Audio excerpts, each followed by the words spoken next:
This is my right. So seated from your left to my right, from your left to your right, is Julia Ager, the Chief Digital Officer of the Democratic Congressional Campaign Committee, Ben Friedman, the Chief Digital Officer of the Republican Governors Association, and Jess Reed, Digital Director at Kane for America. So I'm going to ask first a question for everybody. When we think about data and digital ad spend, clearly things have evolved significantly since compared to 4 years ago or even 2 years ago. So how do you think, as we head into the 2018 midterms, how do you think about the relationship between digital and data when you approach these campaigns? So I'll start with Julia. Hey everyone, great to be here. I would say a lot of this is bringing people who aren't in digital in to help understand how we target specific groups of people. A lot of this past year for me has been bringing in people in our communications department, the folks who traditionally spend media on TV, and working with them to think through, in a given district, who are our targets, what is the cost on TV, where can we create efficiencies in digital, and making sure that data is guiding us so that we're reaching people where they are. Ultimately, I think it breaks down to more digital spend in 2018, and so, but it's not as simple as that, and so I think a lot of it has been making sure that campaigns as a whole and people across, in my example, the DCCC, are understanding how data is guiding where we're spending. I'd say, just building onto that point, the level of sophistication of a political organization, which is going to vary, and that's totally fine, and probably at a committee or national level you have more sophisticated, more robust, and different campaigns are going to vary. But the more sophisticated, the more kind of central and unifying usage there is of data across the organization, meaning that it's not just a data team, it's not just a digital team, but it is the political team, it's a communications team, it's the finance team, appreciating and helping to add to and improve a proprietary data set, and also have buy-in. And the more buy-in across the organization, the more that's going to allow the digital team and the political team to leverage that information towards hopefully digital ad buying as well. Yeah, quick correction, by the way. Is this on? Kane for Virginia, as of now, not America, in 2018. But I do think, I think that both Ben and Julia are correct, and also the way that that data informs the overall arc of the campaign in a more cohesive way. So using the data from digital ads and integrating into digital ads beyond just acquisition or fundraising, but all the way through mobilization, and the way that you can use that data to really target the voter file and inform every aspect of field, and all the way through election day. And then also I think the coordination of outside groups in Virginia in 2017, there was huge coordination between Next Gen and Priorities and Planned Parenthood, and with data sharing. So I think that's a huge thing where there's actually very, very clear organization and data sharing between groups to really have a kind of comprehensive strategy. So to follow up on that a little bit, obviously, the audience is fragmented. People are fragmented politically, but the people that are consuming media in ways that are very fragmented as well. So I guess first of all, when you try to reach people, how do you think about working with vendors, or figuring out what types of data to use to reach these niche audiences, or do you try and focus on big picture buys that reach a broad swath of people when you think about how to spend, when you think about your digital spend? I mean, I think in general, that's one of the advantages of digital, right? Is that you can target really granularly, and you can do what we might call bandit spends, where you have your broader message that's reflecting what's on TV, and then you're picking out groups of folks and targeting them perhaps with a different message, and that that message is only hitting certain groups of people as opposed to the wider audience. In general, I think that there are advantages and disadvantages to doing a digital only bandit track that's completely different from your wider message. So I think, I really do think it's campaign specific, whether a message that's granularly targeted towards a specific group of people based on their political persuasion makes sense, but of course in the broader sense, it becomes much easier to break down a persuasion universe and a mobilization universe, and to target people with different messages based on whether they're a base voter or a swing voter. I mean, when I hear these types of questions, I generally see them through the view as if I was trying to discuss this with the least sophisticated campaign, because particularly in our roles, there is work that's being done at the committee level, but there's also trying to provide best practices and insights to campaigns, which are going to be at all levels of capability. And one thing that I always get worried about is most campaigns out there are not going to necessarily be very sophisticated. They're not going to have a large, or particularly robust, or necessarily even experienced team on the digital data side. Some will. But for those who don't, I think it's important to kind of keep things simple. And so when they're bombarded with lots of niche tactics and trying to work across multiple vendors simultaneously and trying to in-house their own kind of proprietary data set and incorporate the vendors necessary for that, that very quickly can become a burden which is not manageable. And then you have people trying to do all of the presidential type level best practices on a local level, and that just results in ineffective. So every time, particularly for a smaller campaign, but for any campaign, I think it's more important to be able to understand what you're doing and be able to properly manage that, report on that, and hold the partners you're working with accountable and understand what they're doing. And if that requires working with fewer vendors and working in kind of larger overarching executions, I think that's a lot more effective than a campaign that's not set up for it, trying to micro-target across a bunch of very niche universes in what's a relatively small geographic region. Yeah, I would agree. I think, obviously my role is a little bit different. I have the benefit of just having one candidate to look at, which is really helpful. But also, if you look at the fragmentation of various mediums and not to mention beliefs and regions. I think in Virginia in particular, region is huge. You have Roanoke versus Nova, and it's obviously extremely different, and you have very different, potential folks who are getting their eyes on those ads. To look at making sure you have your overall message in line first before you start to target. But then also, if you do want to micro-target, I do think there are some actually very interesting new tools that are coming on the market, particularly after 2016 when kind of Silicon Valley was I am ready to make a difference now. Let me develop some tools. A lot of them came to Virginia because there was exciting stuff happening there. And there are, more and more capabilities now, even within Facebook, to really, for one person to sit down and start to say, okay, let me A/B test this, or let me just try a few messages out. So I do think it's, certainly possible and probably a good idea for even small campaigns to, outline your overall strategy, but then give a shot to some testing and to some, some targeting, just because it's becoming easier and easier with the tools these days.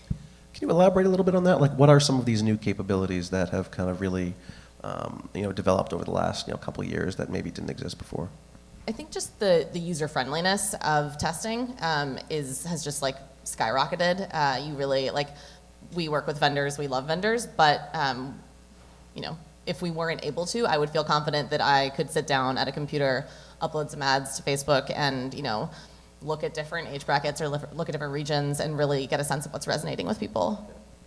To elaborate on that a little bit, and what Ben said, when you think about talking to vendors, when you think about building a strategy and allocating resources, what do you look for in possible digital vendors, data vendors? What do you look for in terms of bringing value to your organization? I look for proven track record in terms of who else has utilized this vendor, this partner, and is that someone who I believe is, or organization, I believe, is savvy and that actually was able to hold someone accountable. I think that, everyone who has a product to sell is able to come in and say, hey, we had a congressional race or a state Senate race or a state legislature race, use this tool, and they won. Isn't that awesome? Like, you should use our tool. And it's like, they probably wear socks also and they won. Like, it's a good thing I'm wearing socks today. So I think that it's very easy for someone to be able to say, hey, someone used us and they won, or to work with someone who isn't holding them accountable. Things move very fast in our space, and I think one of the tricky things about politics as opposed to in like a CPG or a non-political marketing organization is, even though we do it after you win or you lose, the winning or the losing has a big effect on how people look at partnerships, what they want to look at, what they don't want to look at, in order to do that kind of hindsight understanding of what actually added value. It takes place, but inherently, because there's an election and there's a winner or a loser, and it affects, I think, how people look at what was actually an effective tool and what wasn't. And also, just a separate thing for me is reporting is really important for me. If working with a vendor or partner and their results are sent over just with a few bullet points in an email, or just an Excel sheet with an unformatted grid with some things, it's someone I really have no interest in seeing or working with again, because being able to actually not just spend someone's money, or not just put together a pitch deck and then spend money, but to be able to do the legwork to try to show insights and validate the investment and demonstrate that you actually have a deep understanding of the tool that you're providing, I think is a big differentiator, and I think that's relatively rare. Yeah, I definitely agree with what Ben was saying around once you won, you did everything right, and if you lost, you didn't do anything right. And I definitely think there are so many lessons to learn from digital on losing campaigns that isn't necessarily that they did it wrong, because of course, as digital professionals, we know that there are a lot of, the biggest thing that's going to dictate your success is the environment.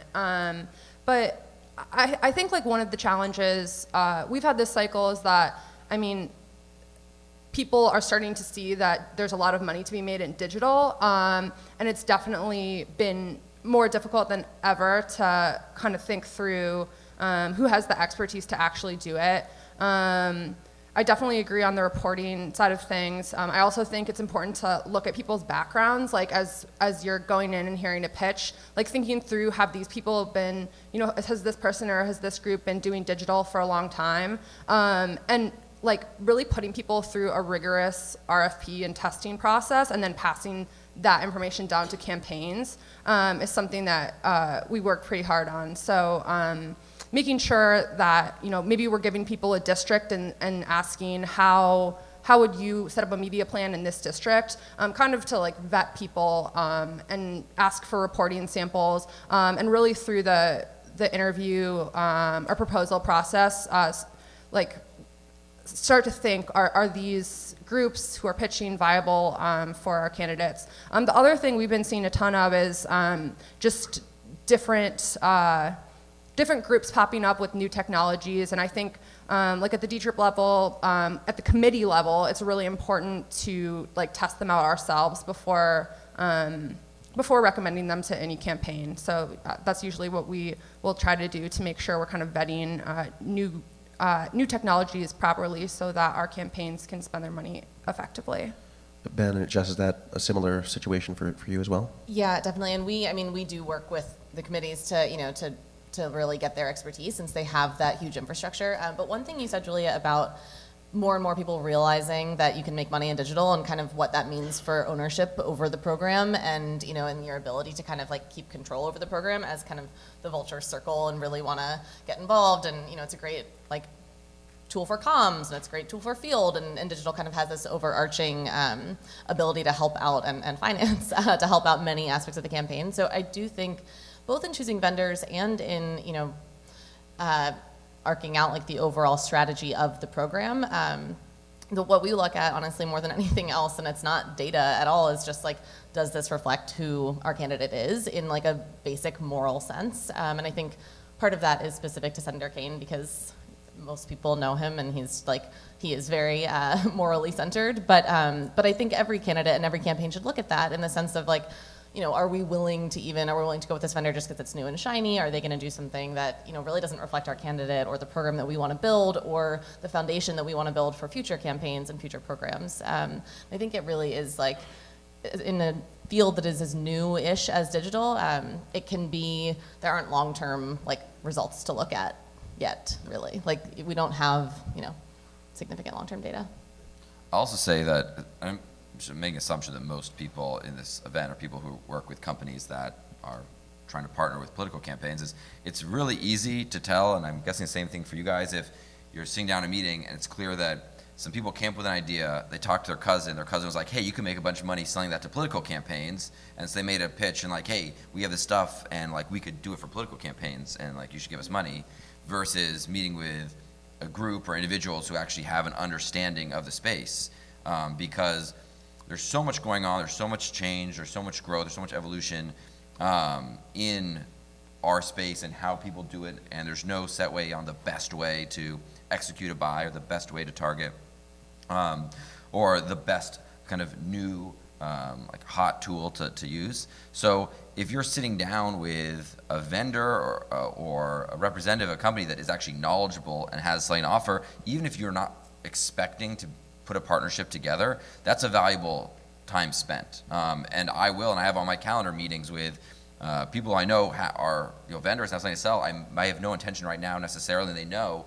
of working with them necessarily in the short term, but because I think they're someone who has a lot of value to offer in terms of their perspective, always happy to meet and learn, and maybe they'll change my mind. Versus if you're sitting down with someone, it's clear that they know a lot less about the space than you would expect. It's not like a good use of anyone's time. So that's something that I feel like everyone's probably encountered, and as more people kind of smell money in the air around politics, which it's, I think people have this assumption that like money in politics is being thrown out on digital in a much kind of faster and looser way than it really is. And then I think people realize that once they're in the space for a while. But there's always a lot of newcomers come to town. We do this for a completely different vertical. Someone told me we could make money in politics. We did it on a congressional campaign. The congressional candidate won. You guys should spend a bunch of money with us and like be our first real test case. When you think about the digital ad spend, though, like where do you invest those resources? Do you do it in terms of video advertising? Is it on social? Where do you kind of allocate those resources when you invest in digital advertising? So I think there's actually something new and exciting happening in the last 2 years since the 2016 election, with where we're spending dollars and with where we're seeing value, which is kind of the progression away from a traditional buy and towards integrating with grassroots produced content. So if you look at Occupy Democrats on Facebook, or a lot of these real genuine grassroots groups that are real people that kind of popped up in the last 5 years, 2 years, that really reach people in a way that people trust. I think that's where we're seeing a really interesting result, in where we're investing more and more of our money, because it really, there's a growing distrust, I think, of traditional news sources and of traditional advertising. People are intelligent, they're sophisticated, they see through ad strategies. So I think really being able to partner and integrate, and that's where kind of the line blurs between earned and paid in a way. But to really be able to access people-driven content versus just kind of doing a traditional media buy is going to be, I think, more and more effective as we go on.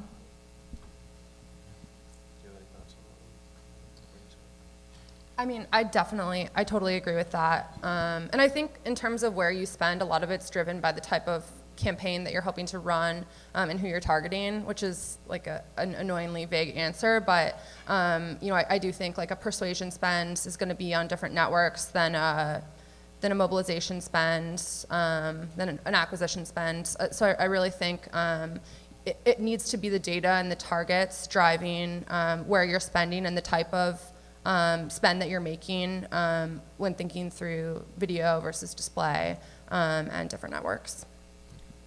I mean, some of the very kind of high-level metrics that are important to myself and parts of people in my organization is definitely reach and frequency. If you have a robust and accurate and proprietary data set, being able to, in a cross-screen, kind of screen-agnostic manner, have an understanding of what is like the true, unique reach and frequency across key audiences.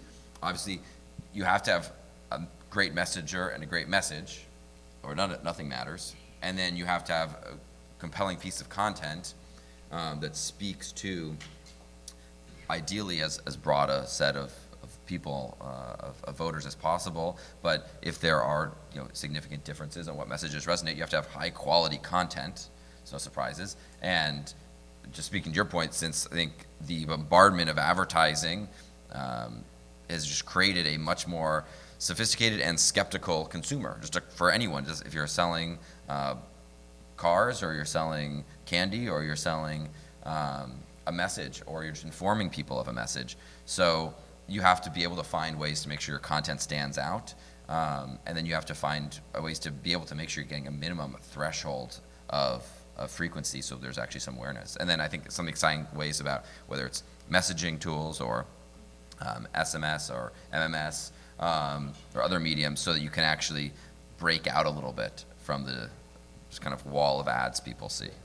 So, to kind of follow up on that, how can, this digital ad spend or the data be used to kind of, when we think about the arc of the campaign, something we spoke about, when we get closer towards election day and you want to actually get people to the polls, how can the digital media buys, how can the data that you've collected be used to kind of activate people and get them to go out and vote?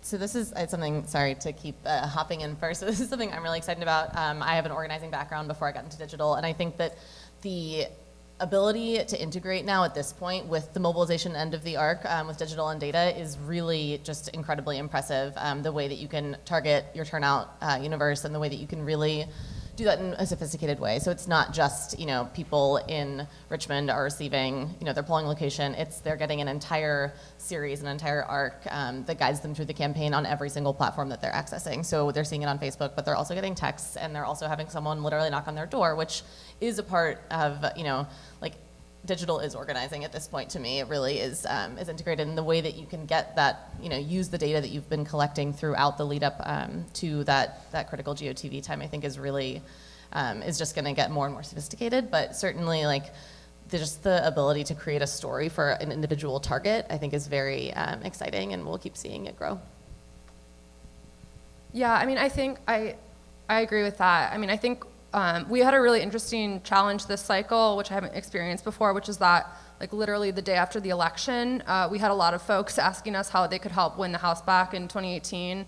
Like, it was hard to get people to volunteer before the election. That was like the day before. And I think that that really spurred an integration between digital and field for us. Which the infrastructure, was set up to an extent, but needed to be set up a lot more, so that during the off year, 12 months, 24 months before the election, we're starting to kind of like build a base of volunteers.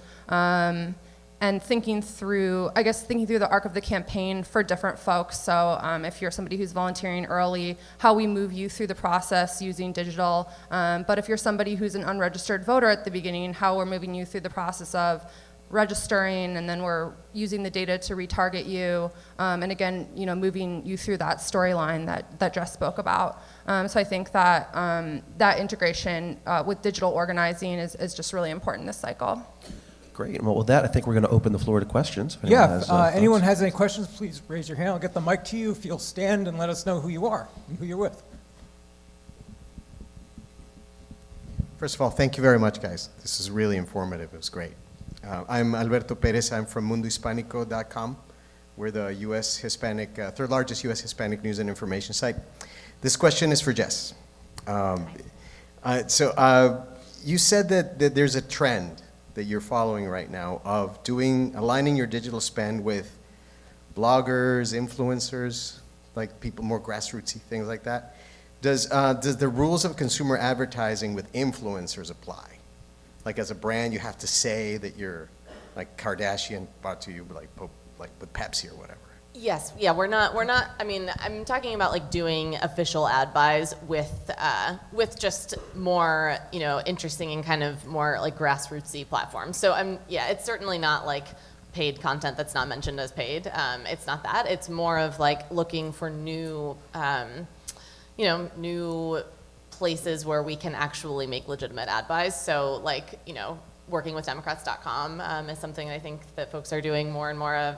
That is, you know, that's like a user-produced content site. And it's not, you know, it's not the Washington Post. It's not like a display ad program in the same sense as you traditionally might see. So it's, yeah, I think that definitely we would still follow the kind of like classic rules that if it's a paid post, it's a paid post. One of the themes that evolved in our last event last year, after the last cycle, was simply the sheer amount and share of spend that was going to Facebook. And the dearth of share that seemed to be going to other channels. Has that changed at all, or as you look into the next cycle, are we still in a position where most of that money is still going to go to Facebook, or will there be any diversification? I mean, we're still allocating budgets, obviously, but I will say that in regard to Facebook, if the numbers are accurate, the internal numbers, when you are trying to match first party or second party, third party, if you're trying to match an actual voter file-based data set to online targeting, the numbers that at least Facebook interface is telling you are matching are significantly higher, sometimes double or more than you're going to get across any type of programmatic ad buy, which is mostly using like a LiveRamp type tool in order to get from actual voters to whether it's cookies or platform that's targeting based off mobile device IDs. So I think that as long as having a proprietary data set is a core part of an organization or a campaign, partners that are able to demonstrate a more effective ability to actually reach the individuals that you are trying to track and monitor and understand and speak to and create a messaging arc with, those partners are going to have a very, very compelling pitch. I agree. The other thing I would add is, yeah, I mean, I think Facebook makes it really easy, and they've just been a step ahead of some of the other digital advertising companies in terms of building their one-to-one targeting within their platform and realizing that that's such an important thing for political campaigns. I know, you know, within the past month, Google also rolled out the ability to target one-to-one on their AdWords platform, and I think, like, I honestly think that was a result of people asking, you know, telling them over and over again that Facebook was doing this and they made it so easy and asking if they would do it. And that makes it easier for a smaller campaign to be able to target one-to-one. So I think the demand will continue to push companies forward when it comes to the sophistication of their matching abilities. And I would agree that, you know, I think we're still figuring out where spends will go in 2018, and those decisions, you know, don't have to be made for a long time, so it's changing every week and month. So I think it depends on how sophisticated some of the newer ad platforms like Snapchat can get, and how far forward platforms like Google can kind of push. Oh, over there.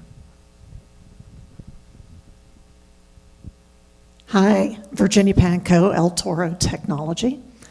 Can you speak to the relationship of the committees to the advertising agencies that actually are writing the checks on digital buys, and how your experiences and meetings with vendors and people who want, you know, you guys to use technology works with your partner agencies that are actually doing the buys? I mean, in terms of candidate, like, we have super, super close relationships with our vendors. So with our, you know, with our agencies, we're looking at every single piece of creative and, you know, and making edits and really like extremely involved in both the placement and the creative process. But I don't know, you know, in terms of committees, it's probably a little bit different. Yeah, I mean, I think you're going to get a big variance within the committees. did 2 cycles at the DSCC, and this is my second at the DCCC, and you know, it's very different. I think we tried to meet with as many vendors as possible and get regional diversity. One of the big things that we've focused on in the past couple cycles is making sure that we bring more diverse vendors into the space. But in terms of the relationships between the committees and the campaigns, I do think you're going to get a big variance. I know we put a huge focus on helping our campaigns pick vendors that make sense for them. Well, I think we're out of time for our panel. Please join me in thanking Jess, Julia, and Ben. Thank you. Thank you, Alex. Thanks, everybody.